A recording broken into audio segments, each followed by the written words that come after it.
For the look of a wedding to really hold together, you need a central style inspiration. It can be anything, your location, the season, even a favorite era, like the fabulous 50s or Hollywood in the 40s, or the era we're obsessed with right now, the roaring 20s. First, we needed colors for our Art Deco themed affair. Onyx and diamond white were obvious, and for a kick of color, we chose ruby. Next, the style. Here you'll see we're going with a cosmopolitan, clean, and modern feel. And our shapes are geometric, like the great design elements of the era. When you're dealing with a decade, an inspiration board is essential to see the whole picture coming together. Do research, like get books, paste down pictures you find on the internet. Include swatches of your colors, cutouts of gowns you like, and even inspirational patterns. This will show you how your colors and style and design elements hold together. And it's a great tool to show all of your vendors to make sure you all have the same vision in mind when you're talking about a decade. Now, event designer Matthew Robbins of Artful created an amazing architectural table that you'll see in a minute. But first, the save the dates. Now, this is the element that sets the tone for your entire wedding. And it's nice for you to kick off your paper elements with your central motif. You see here we have this little Art Deco aspect here. Now, it carries over to the invitations. Take a look at these. These are created by Alpine Creative Group here in New York City. And you can see they went along with the whole graphic Art Deco theme. The font is called Broadway, and the panels are reminiscent of the doors. See, it opens up. The doors in the Rainbow Room here in New York City. And that's, of course, where this wedding is being held as well. The invitation is made of, smooth, heavy cardstock. And you see there's a layer, almost a mirrored border with silver around the outside. It has this amazing motif on the interior, and then when you close it up, it's actually a self-mailer. There's no envelope. Isn't that great? So then, if you're having out-of-towners, it's nice to provide them a welcome gift of some kind in each of their hotel rooms upon arrival. We took these white striped paperboard boxes going with that whole architectural graphic thing we love, and we filled them with treats that were sort of reminiscent of the era. Look at these chocolates that we found that actually almost match the Art Deco motif that was in the invitations. And there's also, just Red Hots in here, picking up on the theme, just a bunch of little things for them to snack on. Our Art Deco-inspired wedding would, of course, happen in the evening. So for a very swanky touch, we would serve a cocktail upon the guest's arrival at the ceremony. A cranberry red Cosmo seemed to go perfectly with our theme. Now, you're going to want to give your guests some reading material in the program. Now, a program is basically a printed booklet with everything your guests need to know to interpret the ceremony. You want to have your motif on the outside, and here are some tips I want to include on the inside. At a minimum, you want your name and your wedding date, the place of your wedding, elements of the ceremony, like sort of what's going along, what's going to be the processional, readings, names of the readers, and it's nice to include a little thank you on the back. Thanks to your parents, thanks to all the guests for attending. And remember, defining the religious traditions and ethnic customs is really a great way to keep all the guests in the know during your ceremony.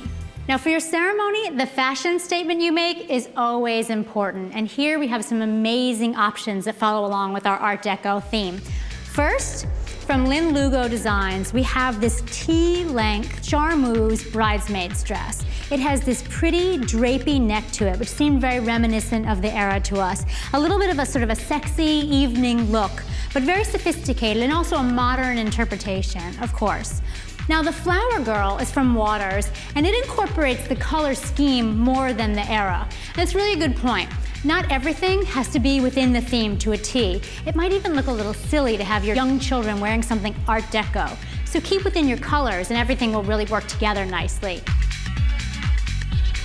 Now, with the bride's gown, you can take your theme more literally, like we did here with this vintage floor-length gown in a light silk charmeuse by Saison Blanche. The tank-style bodice has beautiful, beautiful beading, and the drop waist just epitomizes the 20s era. And just look at the bottom. It has these beautiful godets, which are these sort of inset panels that will really sort of swish when you walk. I just think this is a gorgeous gown. And then look on the back, that beaded motif really continues in. And it's so Art Deco, just the style of the beading and the geometric shapes. There were lots of 20s inspired looks on the runway, actually. There were deep V's, dramatic backs, drop waist, or a charmeuse high neck collar gown with beading. Really amazing looks for you to run with. Stay tuned for more Not TV.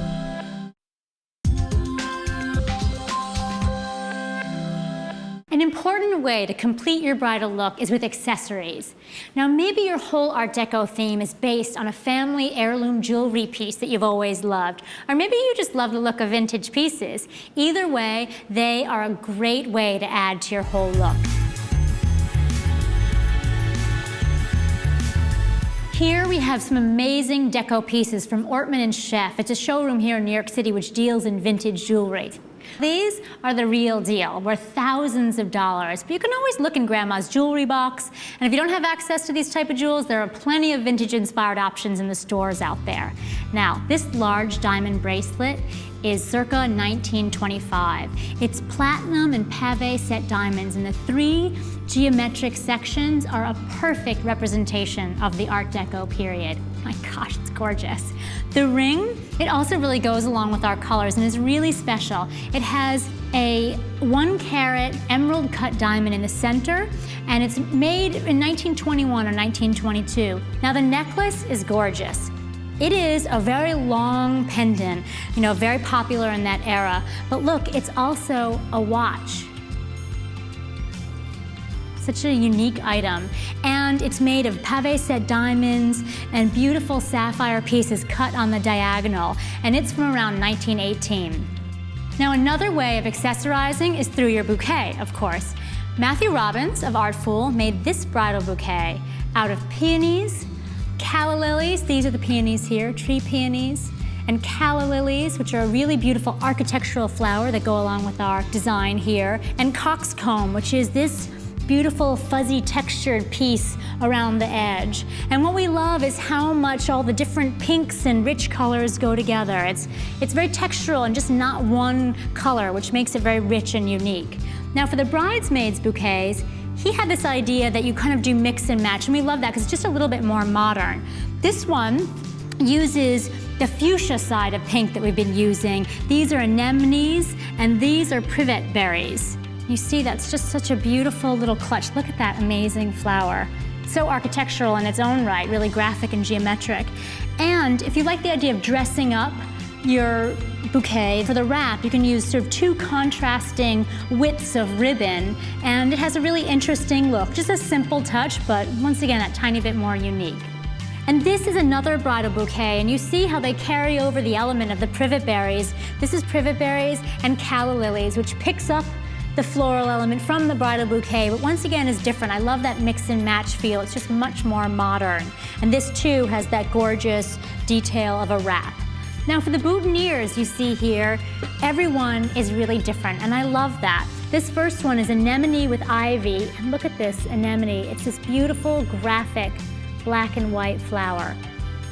And the next one is calla lily with skimmia, and its tradition is that the groom's boutonniere actually picks up a flower from the bride's boutonniere, so I guess that one ties in with that.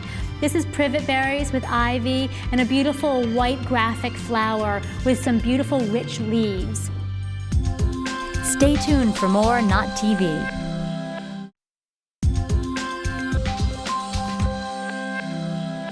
Now for our Art Deco inspired reception decor. Now we have Matthew Robbins here. He's just finishing up, and he's going to tell us every little detail about this table. You done? You ready? Yes, Are you ready to go? It's a gorgeous collection of things. My gosh, it's fantastic. It's just so eye-catching right from the start. Strong color. I mean, the color, yeah. How did you choose that?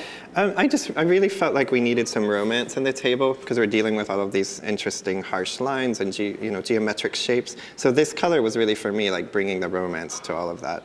It's so amazing. Now tell me about the centerpiece here. Sure. I started with this beautiful lacquered tray. There are actually 2 trays, and I thought it might function like a runner would, oftentimes. So it gives us something to ground all of this business. And that lacquer thing was big in the period, right? But these are very beautiful, modern take on it. I love that. It's and then beautiful. What are these pieces? These are stainless steel containers, which again sort of reference that beautiful architectural landscape and those architectural elements that Art Deco designers Well, love. it's funny because I know when I look at it, it almost looks like a building, a whole, exactly. a whole Beautiful cityscape, which I think is so great with our cosmopolitan Right. feel we have here. So start with this. What are these flowers? Sure. These are anemones. They come in many colors, purple, red, but the white is obviously perfect here. They're soft, but they're still so graphic, which is one reason I love them. Really and bold. They're interesting. And these are ornithogalum. There's a big name, Quite a name. ornithogalum. They're beautiful. Right? It's great. Like I love that dark spot. It ties it in, the way but at a they different relate. scale. Exactly. It picks up the black here. These are amaryllis, which are amazing just on their own. And I chose to use an amaryllis that had a slight pink tone involved, just to, again, bring that softness in.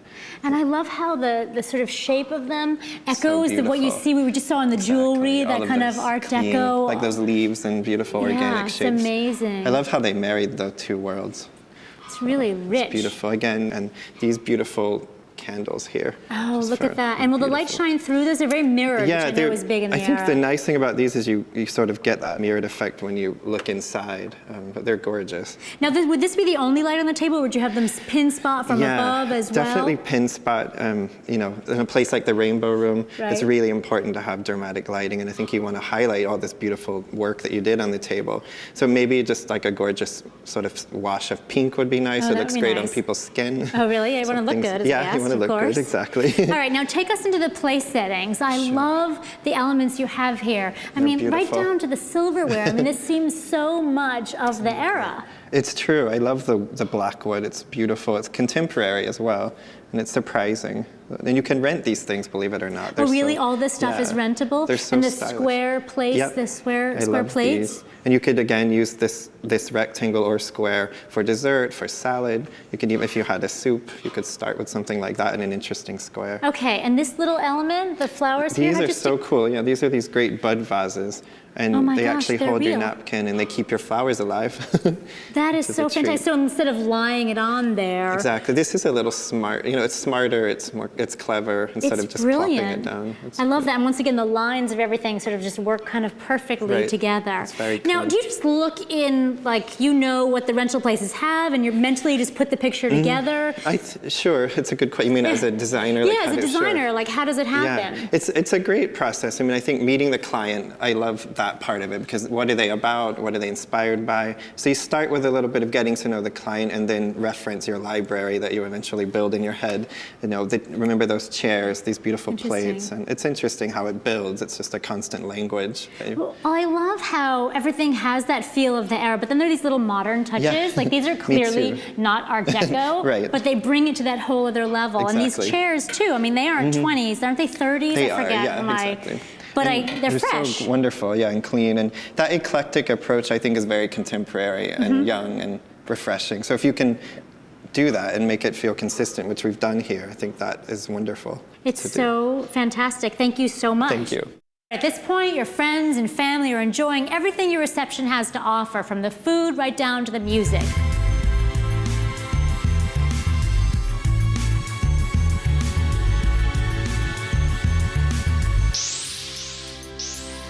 Now for your cake, you can always go traditional, or you can really have fun with the roaring 20s Art Deco theme.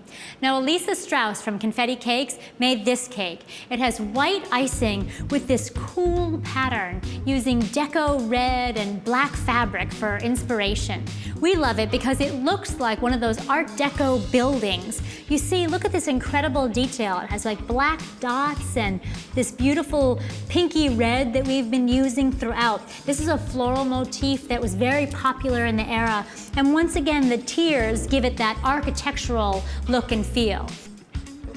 Now, if you love the look of your cake and want to display it all night prior to the cake cutting, what you could do is put your guest book out on the table. This is a gorgeous black one and just has open pages for people to write things in. You could also put bouquets from your bridal party. Another sentimental option is to frame cake cutting pictures from each of your parents' weddings and place them on the table for your guests to see. Now this could be cute or funny or both. So you've cut the cake, your wedding is winding down. Why not give your guests something classic, a great favor as a thank you for attending your wedding? Picture frames are a very cute and useful option. These are only about $2.45 each, and your guests will really use them. You can even use them at the beginning of your wedding to put as escort cards if you like. Another option is to go with something different for your male and female guests. For men, we can use cigar cutters, and for the ladies, these great compacts that have a mirror inside. Okay, remember these final tips if you're using an era as inspiration. 1, pick an era with the right personality. We love the 20s for the swanky party, secret jazz club, and general celebratory feel. 2, research online. An easy option is doing a Google image search. We did that, and it gave us lots of visual cues for the era. And 3, don't be too literal. You're not making a period movie. You're just using the era as an inspiration. Now, to see more unique theme ideas, you can go to theknotau.com/wedding style and have lots of fun with it.